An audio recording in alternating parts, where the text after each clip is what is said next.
This week on Wealth Track, a rare interview with prescient financial thought leader Paul McCulley, who warned of the forces leading to the Great Recession. What does he see building in the economy today? Next on Consuelo Mack Wealth Track.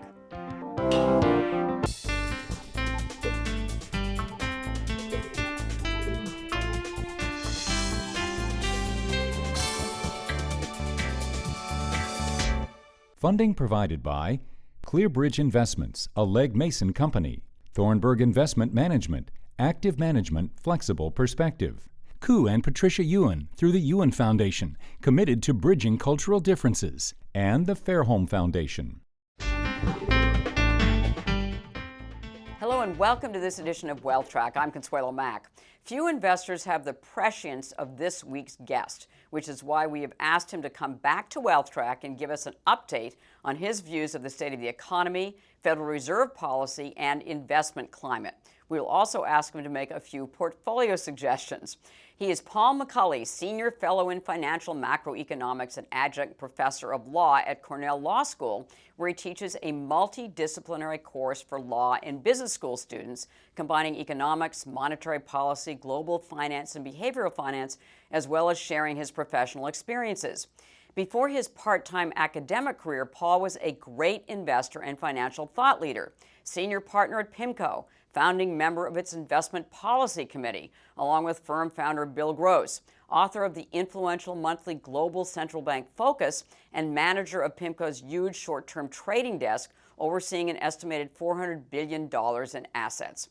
McCulley retired from PIMCO in 2010 to write, think, and speak, and otherwise lead a more balanced life, which he did until a brief interruption in 2015 when he was lured back to PIMCO for a few months as chief economist by his former boss and close friend Bill Gross before Gross left the firm for another.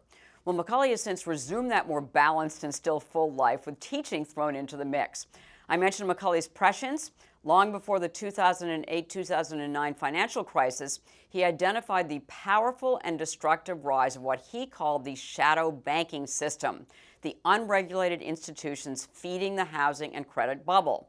And he coined the phrase Minsky moment after economist Hyman Minsky's theory that financial stability, as this country had during the Alan Greenspan Goldilocks era, ultimately leads to financial instability as people and institutions take on more and more risk.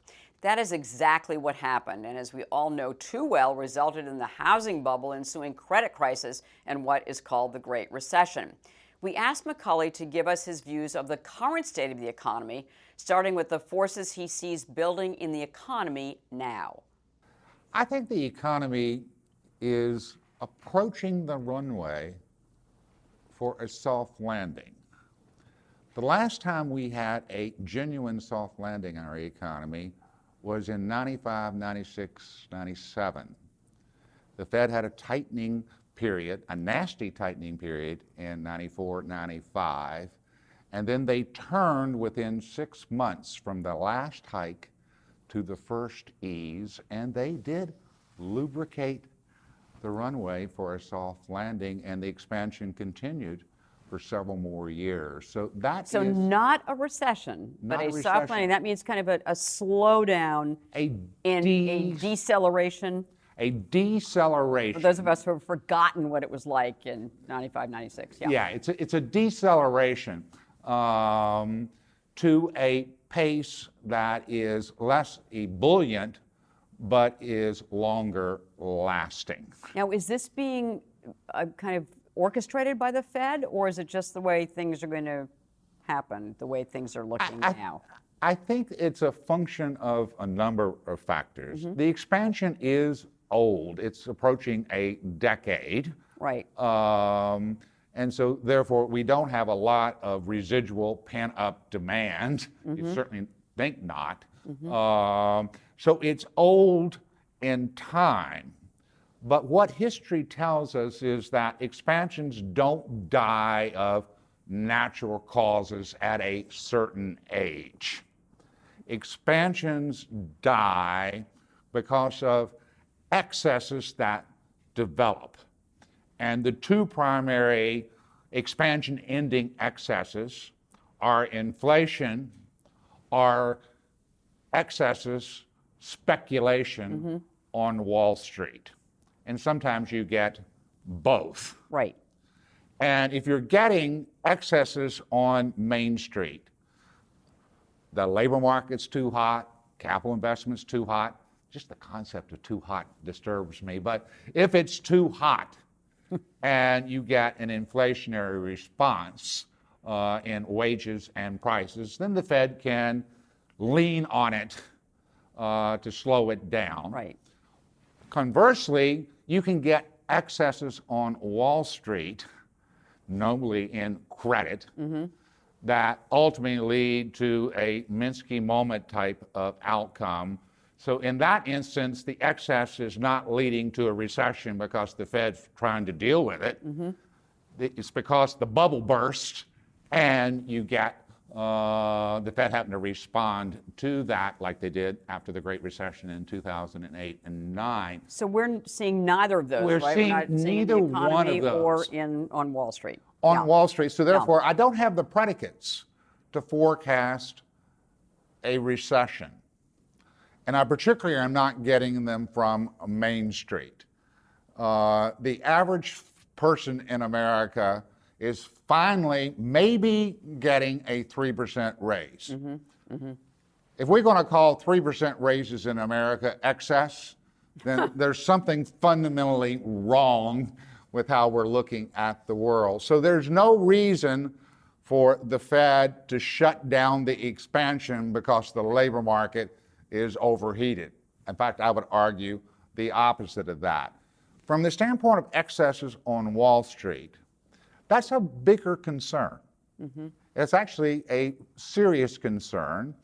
And I think part of the normalization process the Fed's been doing for the last 3 years, which looks to be about over now at 2.25. I mean, hiked all the way to 2.25. So you think the normalization process It's is about over? Okay. It's about So just at over. a lower level than everyone was anticipating. Except for Exactly. someone like you who kind of were saying that's where it should be. Yeah, technically put, the neutral Fed funds rate, the neutral policy rate, Right. has fallen dramatically over our lifetime, including the most recent cycle. We went all the way to 0, and then you come back to normal, but normal is not 3, 4, or 5. Right. It starts with a 2, and they're at 2.25 now. I'm not saying that categorically they won't tighten again. That would be foolish of me.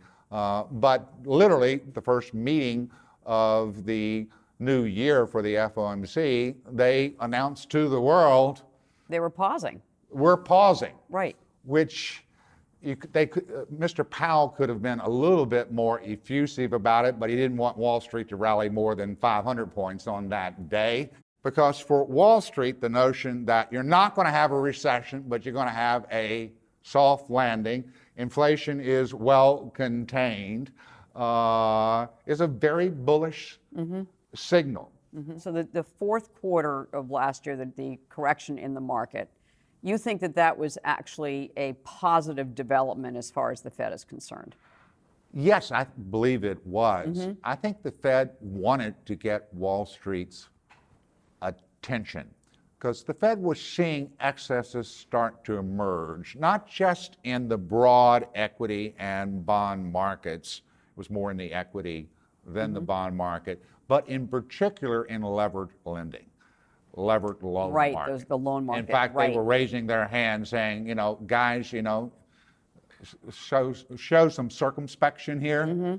And Wall Street wasn't paying attention. Those were instruments where people were looking for income, higher yields, Yeah, right? and the big thing with the levered loan market is you could see a systemic degradation in credit quality or underwriting standards and credit quality, but particularly the underwriting standards, which is very natural as an expansion gets old. Now, if it turns out that Wall Street goes off on a bull terror, then we're back to where we were again. So therefore, the Fed's not finished. But if Wall Street will behave itself and not push the limit of risk and leverage, then I think we're probably finished All right. on the tightening episode. Now you have the whole concept of what's going on with fiscal policy, what's going on with our president, what's going on with trade, and all of that enters into another basket of risk, and it's not positive, by the way. But notwithstanding the fact that I don't think he is the right man for the job called the Oval Office, I don't think that his mistakes are going to end this economic expansion. He can tweet all day long, but he doesn't control monetary policy. So that's interesting. So the Fed still is calling the shots in many Absolutely. ways. The straw that stirs the drink always has been, always will be. And why is that, Paul? When you think of the complexity of our economy and just the diversity, the strength of it, all of the different decisions that are made every day, why is it that this, kind of small, independent agency still has that much power over what are very complex markets that are markets where trillions and trillions of dollars are traded every day? And why is that? Notwithstanding the fact that Alan Greenspan was called the maestro, Yes. they don't have unlimited power to fine-tune this huge economy. So your instinct is right that there are limits to how much they can fine-tune. And I think those limits are probably a little bit wider than they used to be because of globalization, deregulation, and all that sort of stuff. So they have less power. Less power, but they're still incredibly powerful for a very simple reason. Yeah. They have government-granted monopoly power over the creation of money from thin air. If I wanted to do it, or you wanted to do it, or anybody else wanted to do it, it's called counterfeiting and is a crime, where it is the Fed's job. They're the only people who have the right to do it. That makes you powerful if you have monopoly power over the creation of money. Especially the reserve currency in the world. In the reserve currency. So you actually can impact not just the U.S. economy, but the global economy through the global mobility of investment. So they're incredibly powerful. Now, conceptually, Congress could change that arrangement. And in fact, in a different space, when I'm being a wonky scholar, I write about this quite frequently, and that there's no reason that Congress shouldn't have more of a role in setting the Fed's goals. Why do you think the Fed's mandate could use some tweaking or reworking or perhaps a complete overhaul by Congress? I think the Fed's mandate philosophically is very good. I mean, who can argue with the three things that they're told to do? We want to have maximum employment. Right, so full employment, great. I'm in favor of that. Price stability. We want to have inflation stability. Right. It's called price stability, but it's actually inflation. Inflation stability. And then the third variable is moderate long-term interest rates. Let's forget that for a second and get back. So what's wrong with those? There's nothing wrong with them, but they, in some respects, are platitudes. Congress says we want to have full employment. We want to have low and stable inflation. You go do that. The Fed goes do that. But our economy has been changing dramatically. And in particular, we've found that you can go really low on the unemployment rate, and the inflation echo, you can barely hear. Right. We've gone from 10 to 4, and inflation has been flatlined. In fact, for a good chunk of the last 7 to 8 years, it's been below the Fed's target. So a tight labor market no longer begets higher inflation. Exactly. Right? Okay. And therefore, I think it would be responsible for Congress to say, let's do a little bit of defining of the mandate and put some numbers on it. And an example I use sometimes is, can you envision a world where Congress passed a piece of legislation giving a mandate to the IRS, and they instructed the IRS to proceed towards fair taxation? That was the only thing they did. They just said, give us fair taxation, and then let the IRS pick the tax brackets.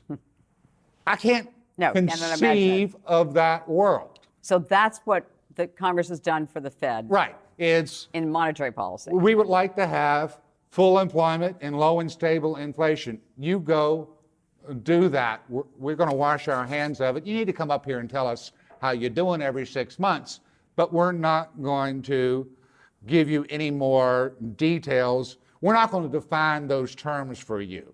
Whereas on the opposite side, on fiscal policy, I guarantee you that the terms are defined for the IRS. They're not implementing fair taxation.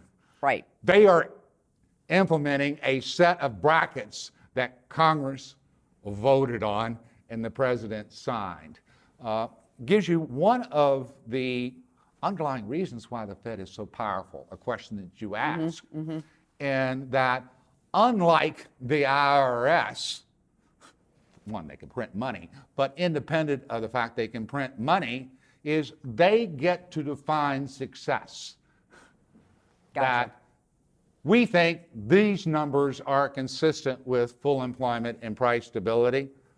And my incremental change, I'm not a revolutionary type of guy here, my incremental change is for Congress to put some definitions, some numbers on what the Fed does. Price stability and yeah. And so is this an academic exercise, or? It's more than an academic exercise. In fact, the media hasn't picked up on it a lot, but the Fed itself is doing a big strategic review in the first half of 2019 about the framework in which it's using. It's not about day-to-day policy, but the architecture of what they do. And actually, I applaud them for that intensely. And there are a number of things in that review that they'll be looking at. But a key one is, over the last 10 years, the relationship between falling unemployment and rising inflation has fallen apart. Right. That relationship is at the bedrock of counter-cyclical policy. Right. If the unemployment rate's getting too low, we hike rates. If the inflation rate is getting too low, we cut rates. That unemployment and inflation are going to move the opposite direction and it's the all of our lifetime. Economic forecasting and every econometric model. Exactly. It is the essence of the whole thing. Right. But when that relationship breaks down, and your framework, your operating framework is predicated on that relationship, maybe you should have a rethink, strategic review. Right. Okay. If you are making tube televisions and someone invents the flat screen, I suggest that maybe you need a strategic review. So as far as investors are concerned, the best performing asset in 2018 was cash. By far, 3-month Treasury bills. Yeah. So what's the strategy now for 2019 in this this new elongated environment? And what are you doing with your retirement portfolio? I think that stocks and bonds responded appropriately to the Fed's hiking in 2018. So the fact that cash was the best performing asset in 2018 was not an accident. Mm-hmm. And in fact, if cash had not been the best performing asset in 2018, I don't think the Fed would be talking now about a pause. The Fed wanted to normalize, get as far as they could away from zero, and they also wanted Wall Street to notice what they were doing. What do we do as investors? Investors. Yes. As you know, I, particularly in retirement, since I don't have day-to-day responsibility for somebody else's portfolio, take a longer-term horizon, 2, 3, 4, 5 years. And actually, I think now is a really good time to be talking about that, what we used to call at PIMCO, the secular horizon. I don't see a recession, and that's probably the most important thing for investors with a 3+ year horizon. Right. No recession. Number 2 is the Fed is essentially finished. And I say essentially because it depends in many respects on whether Wall Street got the message. Those are 2 big positives for taking risk. So for stocks.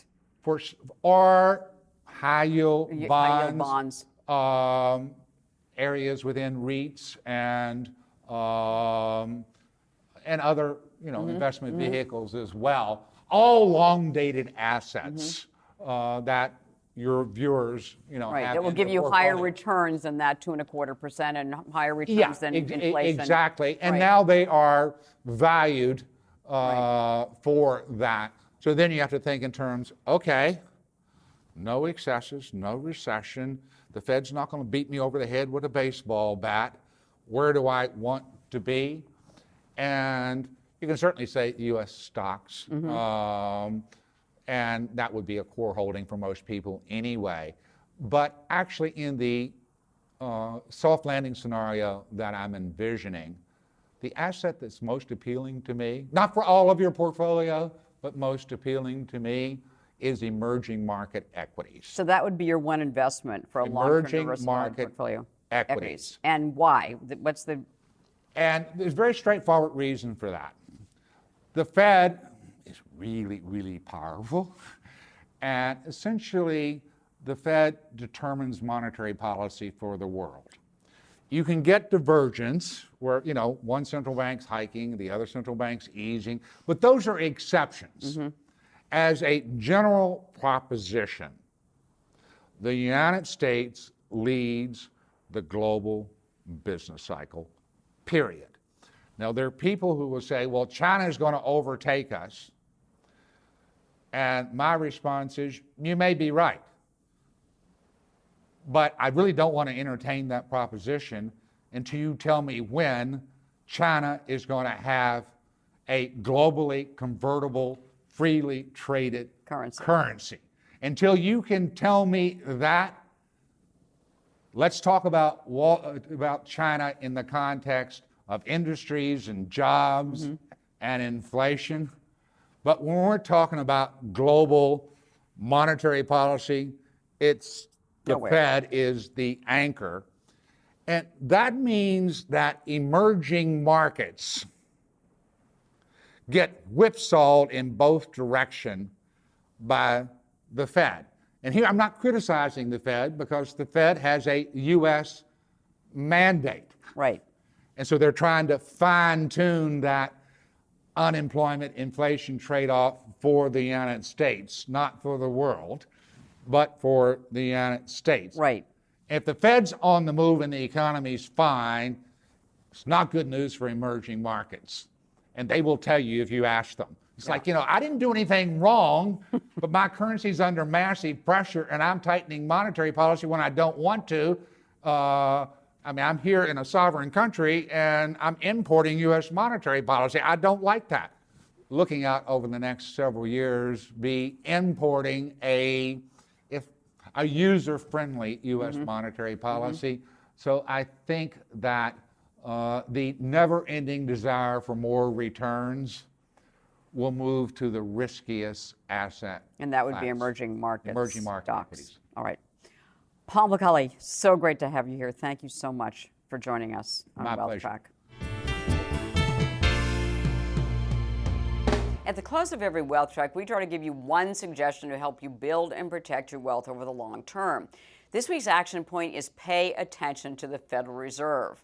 As Paul McCulley just explained, America's central bank is still the most powerful financial institution in the world. It has become increasingly open about its policies in recent years. What its chairman and policy statements say matter as they affect financial markets and economic conditions globally. You can follow what they are saying and doing by going to their website, federalreserve.gov. The old adage, "Don't fight the Fed," can now be expanded to include "Follow the Fed," which has never been easier to do. Next week, Treasury bond expert Robert Kessler returns to update us on the unappreciated value of U.S. Treasuries.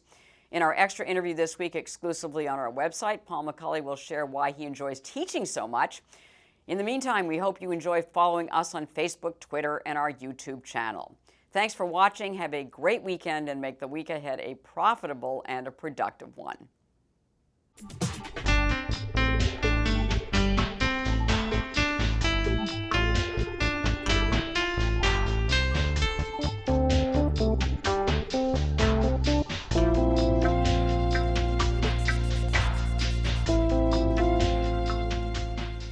Funding provided by ClearBridge Investments, a Legg Mason company, Thornburg Investment Management, Active Management, Flexible Perspective, Koo and Patricia Ewan through the Ewan Foundation, committed to bridging cultural differences, and the Fairholme Foundation.